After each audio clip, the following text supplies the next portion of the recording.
Turning now to a brain surgery surprise that leaves a local woman feeling hopeless and searching for answers. She turned to 13 Investigates for help. That's right. On Thursday, Chief Investigator Darcy Spears began sharing her story, which you can find on ktnv.com. And after her report aired, many of you reached out to us expressing both sadness and concern for the patient's well-being. A lot of comments from many people in our community for sure. And tonight, Darcy Spears takes a closer look and explains for you why accountability can be difficult. I'm just not the same person. And it's just hard every day when I look at myself in the mirror. Danielle Rose's life took a dramatic turn after a devastating diagnosis in 2022. You have something called a pineal tumor in your brain.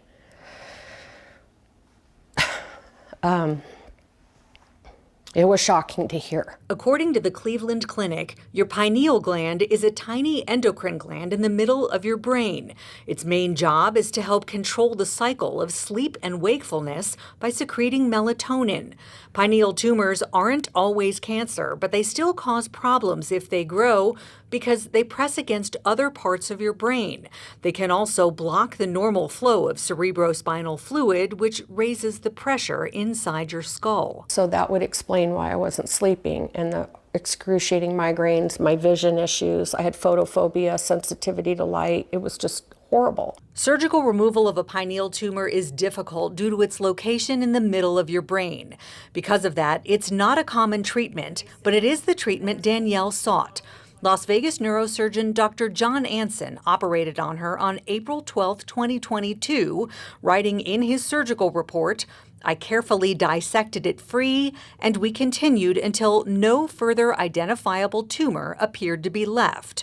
But as time passed, I never got better." She slogged through her symptoms for more than a year before looking closely at this MRI performed in July of 2023. And I didn't understand it, and I thought, is this saying that the tumors come back? She took her renewed concerns to her primary care doctor. She says, I think we need to start seeking help outside of Las Vegas. She started receiving care from a team of specialists at USC's Keck School of Medicine in October 2023. And after reviewing her records, a USC neurosurgeon delivered shocking news. The tumor is still in your brain. It was not removed. USC medical records confirm it was only biopsied. He's ruined my life. He's changed everything. I mean, he didn't even come in and tell me after surgery and sit down with me and explain it to me. Anson backed out of a scheduled on-camera interview, but on the phone, he said what he wrote in his surgical report is what he thought happened at the time, that he'd gotten it all out, and he says he was surprised there was so much left. Even so, he says the bottom line is that the tumor was benign, so there would have been no reason to be more aggressive in such a sensitive area of the brain. He also believes Danielle's ongoing symptoms are unrelated to the tumor and claims he told her all of that during her 3-month post-op visit, which she disputes. Anson also billed Danielle's insurance more than $30,000 for removing the tumor, a procedure Health Plan of Nevada found he did not perform. The State Division of Insurance confirms medical records do not support the services billed by the provider. Anson disputes that, saying HPN is incorrectly interpreting medical billing codes, but there's something else 13 Investigates uncovered. On top of the $30,000 for the alleged tumor removal, Anson also billed over $11,000 for cranioplasty, a surgical procedure to repair or reconstruct a skull defect. Danielle's USC medical records from July of this year call that into question, showing she has a deep indentation at the base of her skull, creating tenderness around the spine and limited range of motion. Despite all of that, Danielle's efforts to sue for medical malpractice have fallen flat. Why are you getting turned away for a lawsuit? They keep telling me that it's statute of limitations. In Nevada, the statute of limitations for medical malpractice claims is 1 year from the date the injury was discovered or should have been discovered.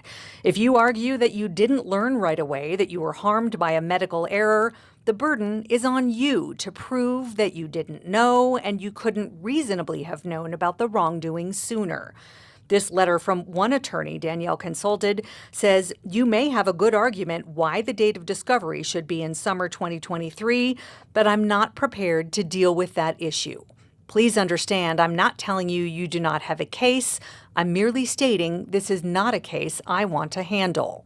He encouraged Danielle to seek a second legal opinion, and she sought many, but only got traction from one other lawyer who thought she might have been able to get around the statute of limitations argument. But that attorney could not take the case because Danielle's current doctors wouldn't talk to her.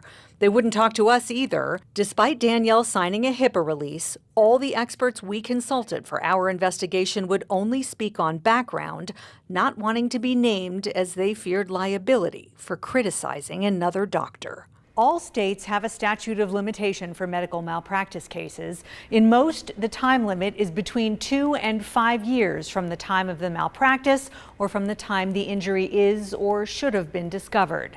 Nevada law changed at the beginning of 2024, extending the time frame here to 2 years instead of 1, but the change came too late for Danielle.